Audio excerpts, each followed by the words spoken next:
그 나라가 이제 멸망을 하니까 이용상이 참지를 못하고 왕실의 제기를 들고 이 나라를 떠납니다. 베트남을 떠나요. 그러면서 1225년에 떠났다라고 사서에 나오는데 1년 뒤에 옹진군 화산이라는 곳에 당도합니다. 그런데 몇 가지 우리가 검증을 해보니까 진짜 존재했던 인물인가에 대한 의문이 남아요. 첫 번째로는 고려사가 있겠죠. 고려 역사를 기록한 고려사에는 이렇게 뭔가 왕까지 만났는데 고종까지 만났는데 그리고 외국에서 온 인물이잖아요. 우리가 하멜표류기 이런 것처럼 보면 외국에서 들어오면 역사 기록이 남잖아요. 그런데 고려사에는 이용상이라는 인물이 등장하지가 않아요. 그리고 베트남 사료에도 역시 마찬가지로 이용상이라는 인물은 가상의 인물, 그러니까 전혀 찾을 수가 없습니다.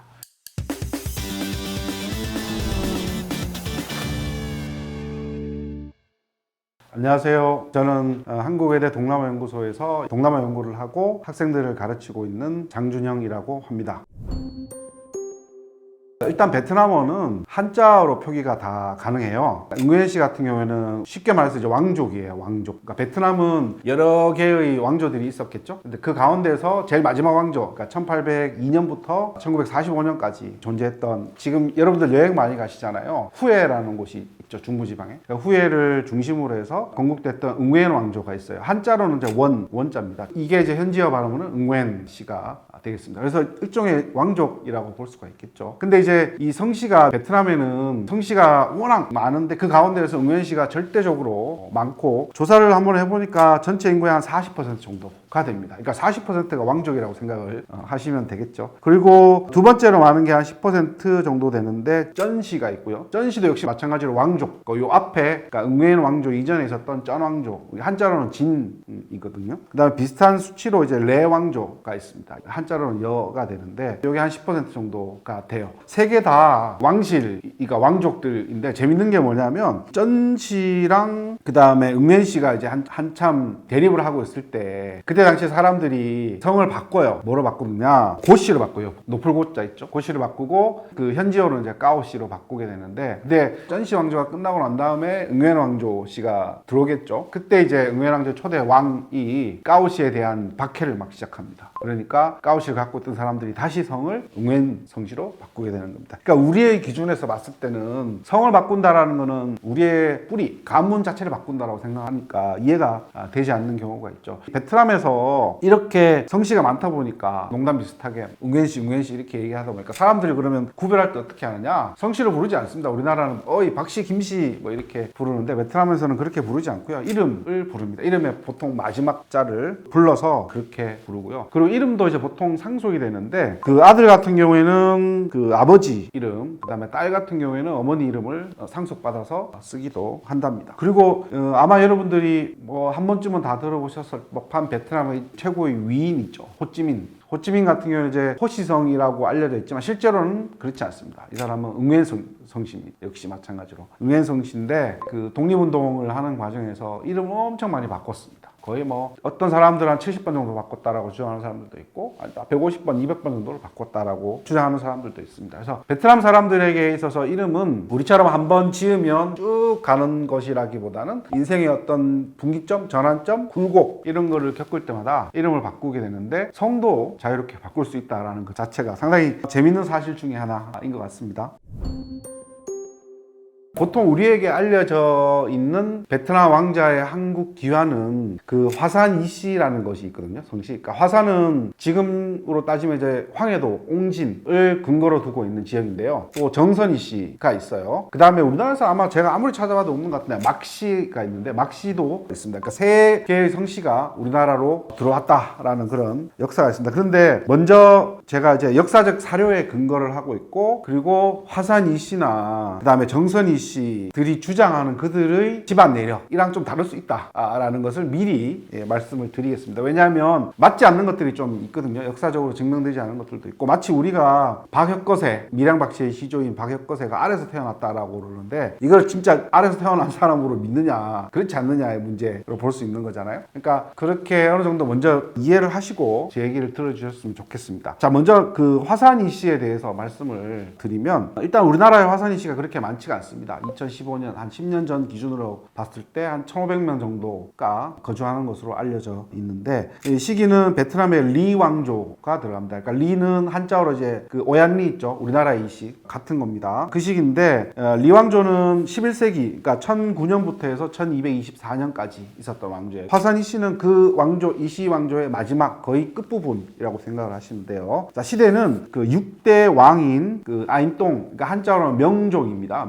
명종에게는 아들이 둘이 있었다 이렇게 알려져 있어요. 첫 번째는 까오똥이라고 불리고, 두 번째가 리똥뚜엉이라고 부르는데, 이 리똥뚜엉이 한자어로 하면 이용상이에요. 그래서 여기서 이제 첫째 왕 까오똥이 고종이 됩니다. 그러니까 7대 왕인 고종이 되고, 그 다음에 둘째인 리똥뚜엉은 이제 말 그대로 왕이 되지는 않았겠죠. 그러니까 고종의 말년에 들어서 이제 왕위를 물려줘야 되겠죠. 근데 제 아들이 있었는데 아들이 너무 어렸어요. 이용상한테 너가 이제 왕위를 세습하도록 해라 3번이나 제안했는데 거절했다라는 거죠. 그래서 어쩔 수 없이 아들인 후해똥, 그러니까 나중에는 8대 왕 해종이 되는데, 이 해종이 16살, 되게 어린 나이죠. 그때 왕위에 즉위를 합니다. 그러면서 유언을 남기는 거죠. 해종을 도와서 릴롱뚜엉, 자기의 동생, 그리고 평해공 꼰텄이라는 인물이 등장합니다. 그 다음에 쩐녀찌에우라는 새로운 인물도 하나 등장을 하죠. 그래서 이 3명이 8대 어린 왕을 도와서 국정을 운영하도록 해라라고 제안을 하는데, 근데 이 공조체제가 그렇게 오래 가지 않아서 깨져요. 자, 그리고 난 다음에 8대 해종 이후에 등장했던 왕이 이제 여왕이에요. 여왕. 찌에우 소왕, 한자로는 소황이라고 불리는데, 자, 그러면서 고종의 사위였던 쩐녀찌에우, 아까 말씀드렸던 3인 공조체제, 이 등장인물이 좀 많으니까 헷갈릴 수가 있어요. 그 쩐녀찌에우, 그러니까 2명이랑 공동으로 집권을 했지만, 이게 다시 진왕조, 그러니까 쩐왕조에게 권력이, 그 정권이 넘어가게 되면서 리왕조가 멸망을 하게 돼요. 자, 이때 그 나라가 이제 멸망을 하니까 이용상이 참지를 못하고 왕실의 제기를 들고, 왕실 제사 지내는 그릇 있죠, 이걸 들고 이 나라를 떠납니다. 베트남을 떠나요. 그러면서 1225년에 떠났다라고 사서에 나오는데, 1년 뒤에 옹진군 화산이라는 곳에 당도합니다. 그때 이제 고려 왕의 고종을 만났는데, 고종이 딱 보고 이 사람이 뭔가 영험한 인물이구나 라고 해서 화산군에 봉했다 이렇게 알려져 있습니다. 이 내용은 화산 이씨 가전실록이라는 책이 있어요. 이런 내용들이 딱 들어가 있습니다. 자, 그런데 기록이 상당히 좀 애매합니다. 수학문 기록 기적비에는 그러한 내용이 안 나와요. 1226년에 베트남에서 넘어왔다 이런 내용이 나와 있지 않고, 언제 왔는지는 잘 모르겠으나 지금 현재 화산, 그때 당시엔 진산이라고 불렀나 봐요. 이쪽 지역에 기가하고 있다가 몽골군이 쳐들어오죠. 고려시대 때 몽골군 들어오잖아요. 그때 자기가 군사를 모아서 몽골군을 격퇴시켰다 이렇게 알려졌습니다. 그때가 1253년, 약 30년 정도의 텀이 있습니다. 근데 이제 재밌는 거는 화산이씨 홈페이지가 있어요. 화산이씨들이 만들어 놓은 홈페이지. 거기에 보면 2개를 짬뽕 시켜 놓습니다. 그래서 그 내용에 있는 내용을 제가 한번 홈페이지에 있는 내용을 읽어드리면, 고려 고종이 큰 새 한 마리가 남쪽에서 날아와 서해 강가에 앉는 꿈을 꾸고 신하에게 알아보게 한즉 안남국, 여기서 말하는 안남국은 베트남을 얘기하는 거예요. 안남국 왕자가 도착하였다는 보고를 받았다 이렇게 되는데, 여기에서 이용상이라는 인물은 하이퐁, 베트남의 하이퐁이라는 지역이 있습니다. 거기에 장군이었고, 화산에 당도한 뒤 망국단에 올라 아침 저녁으로 망국의 하늘 달렸다. 멸망한 베트남의 리왕조를 봤다 이렇게 되었습니다. 그리고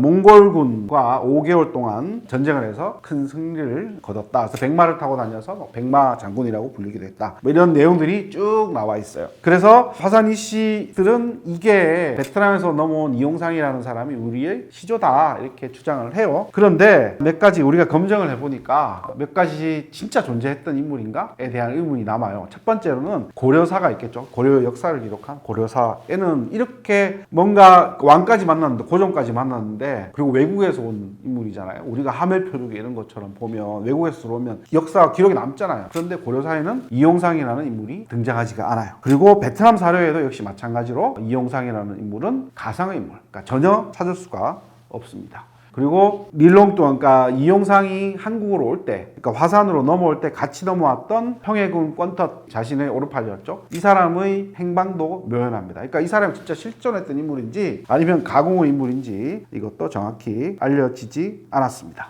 자, 그리고 아까 제가 말씀드렸듯이 6대 명종에게는 아들이 둘이 있었다라고 말씀을 드렸잖아요. 그래서 큰아들은 7대 왕이 되고 둘째가 이용상이다라고 그러는데 실제로 또 베트남 사례를 보면 그렇지가 않대요. 6대 명종에게는 자식이 총 7명이 있었다라는 거죠. 그러면서 7대 고종은 첫째가 아니고 5번째라고 되어 있죠. 그렇게 되어 있습니다. 까인똥이라는 인물은 5번째 아들이고 이용상은 6번째 아들이라는 거예요. 그래서 이것도 맞지가 않는 거죠. 아들이 둘이 있다라는 것과 5번째 아들, 6번째 아들, 이것도 맞지가 않습니다. 마지막으로 말씀드릴 거는 제일 마지막에 집권했던 여왕 있죠. 이 여왕 지에우 호왕, 그러니까 소황이라는 이 여왕은 실제로는 쩐녀 지에우라는 사람과 가까운 관계가 아니었습니다. 그러니까 쩐녀 지에우라는 사람은 가공의 인물이에요. 실제로 등장하지 않는 인물이라는 거죠. 만들어낸 인물이고 실제로는 그 쩐시들이 쩐투도라는 인물인데, 그러니까 쩐시 왕국을 개국한 인물이죠. 이 쩐투도라는 사람이 자신의 조카를 시켜서 아까 말씀드렸던 소황이라는 인물이랑 결혼을 시켜요. 결혼하고 난 다음에 소황이 나는 이 나라를 도저히 운영을 하지 못하겠다.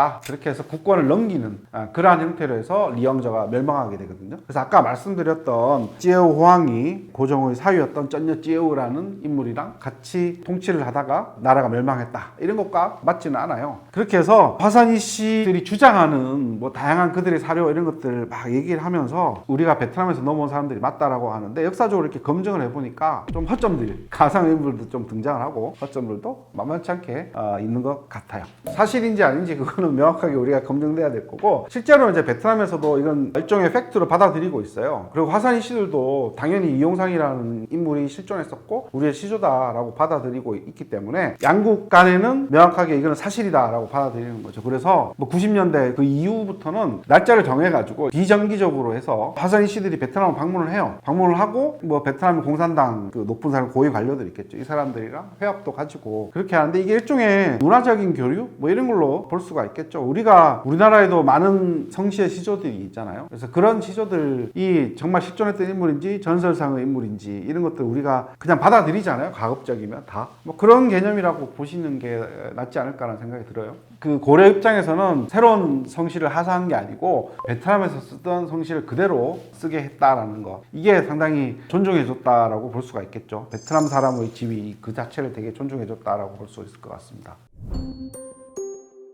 또 다른 성씨는 이제 정선희 씨가 있어요. 정선은 이제 강원도 정선이 있잖아요. 우리 정선 아리랑 하는 정선희 씨가 있는데 정선희 씨도 보니까 뭐 우리나라에 그 성씨를 갖고 있는 분들이 그렇게 많지가 않습니다. 통계가 많이 없는데 한 20년 전 통계로 보니까 한 3,000명 정도 거주한다라는데 주로 정선, 그 다음에 경상도 지역의 경주 일대 이쪽에 거주를 한다라는데 자, 이 정선희 씨도 역시 마찬가지로 화상희 씨랑 마찬가지 리왕조 때예요. 베트남의 리왕조 때 그러니까 11세기부터 13세기까지 있었던 리왕조 때입니다. 요거는 시기가 좀 더 앞이에요. 거기에 이제 등장하는 인물은 한자로는 이양혼이에요. 이양혼이고 베트남 말로는 리즈엉꼰. 베트남은 성조가 있는데 제가 베트남어를 잘 모르니까 읽어서 리즈엉꼰이라고 부릅니다. 자, 이 사람은 누구냐? 그러니까 베트남에 역시 리왕조의 4대 왕이 있는데 4대 왕이 이제 인종이에요. 4대 왕의 세 번째 아들이다. 이렇게 알려져 있습니다. 이양혼이라는 사람. 이 사람도 왕족이죠. 왕자예요, 왕자. 그래서 1114년에서 1125년 좀 큽니다. 이 시기에 우리나라에 왔는데 어디에? 경주로 경북 경주에 정착했다. 이렇게 알려져 있습니다. 그래서 처음에는 경주이시가 됐겠죠. 경주이시가 됐는데 5, 60년 정도 지나서 1196년입니다. 정확히.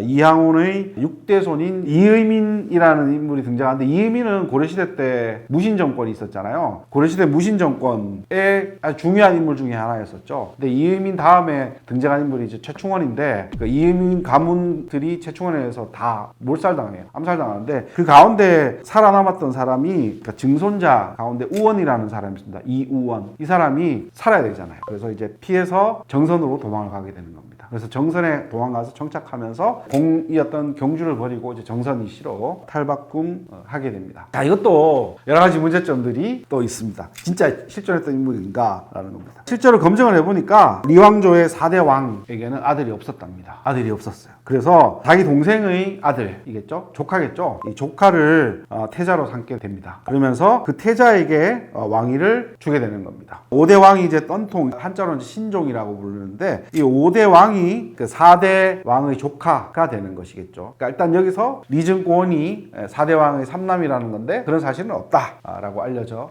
있고, 그리고 왜 그러면 갑자기 왕자 자리를 버리고 왜 한국으로 왔을까? 고려로 왔을까? 궁금해질 수 있잖아요. 물어보니까 자기가 왕실 내에 여러 가지 혼란함을 피해서 넘어왔다 이렇게 얘기를 하거든요. 근데 리왕조의 초창기예요. 보통 왕조들의 초창기에 보게 되면 거의 전성기잖아요. 황금기 이렇게 얘기를 한다는 거죠. 그래서 왕실 내에서 어떤 뭐 권력 암투 이런 것들이 발생했을 가능성은 상당히 낮다라고 보는 것이고, 그래서 좀 이해가 되지 않는다라는 것이고, 또 다른 사설을 보니까 금나라의 침략을 피하기 위해서 왔다 이렇게 쓰고 있는데, 사실상 이때 당시에 금나라는 중국 위에 있었기 때문에 베트남에는 전혀 영향력을 미치지 못했거든요. 그러다 보니까 그러면 우리가 추론할 수 있는 거는 아마 이양원이라는 인물은 우리 경주로 바로 온 것이 아니고 아마 중국으로 갔다가, 중국의 송나라로 갔다가 통해서 뭐 금나라와의 좀 문제가 있었거나 뭐 이렇게 돼서 아마 경주로 넘어왔을 것이다 이렇게 볼 수가 있는데, 또 왜 하필 경주로 왔을까? 그리고 경주는 동쪽 끝에 있잖아요. 그게 아직까지 해명되지 않죠. 그러니까 가까운 서쪽 지역, 그러니까 우리 화산이시처럼, 화산이시는 그래도 상대적으로 서쪽, 서해안 쪽이니까 지리적으로 베트남이 좀 더 가깝잖아요. 이분은 왜 경주까지 갔을까? 여기에 대해서는 아직까지도 미스테리, 물음표라고 말씀드릴 수가 있고요. 그리고 이양원이라는 인물은 아까 말씀드렸듯이 왕실에 존재했던 인물은 분명히 아니다라는 건데, 그러면 황실의 인물일 가능성이 있다. 그러니까 왕자가 아니고 뭐 외척이 되거나 아니면 뭐 후궁의 뭐 아들일 수도 있고 뭐 그럴 겁니다.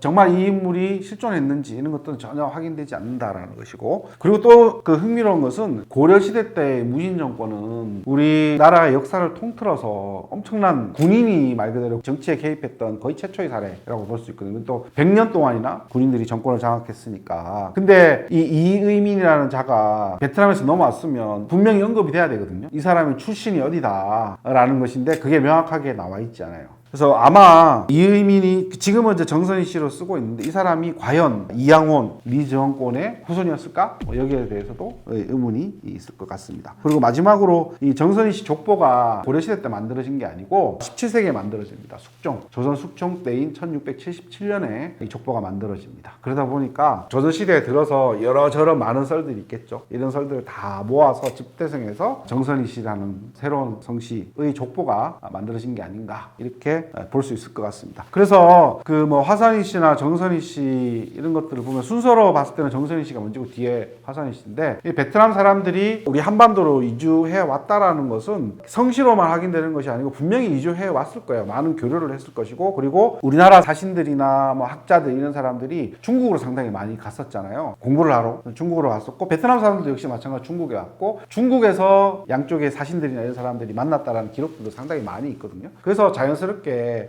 중국을 하나의 기척지로 삼아서 뭐 왔다 갔다 왕래를 많이 했다라는 것을 보여주는 것이고, 그래서 일찍이 우리나라는 중국뿐만이 아니라 다른 국가들과도 동남아에 있는 많은 국가들과 교류를 했다 이렇게 보시면 될 것 같아요.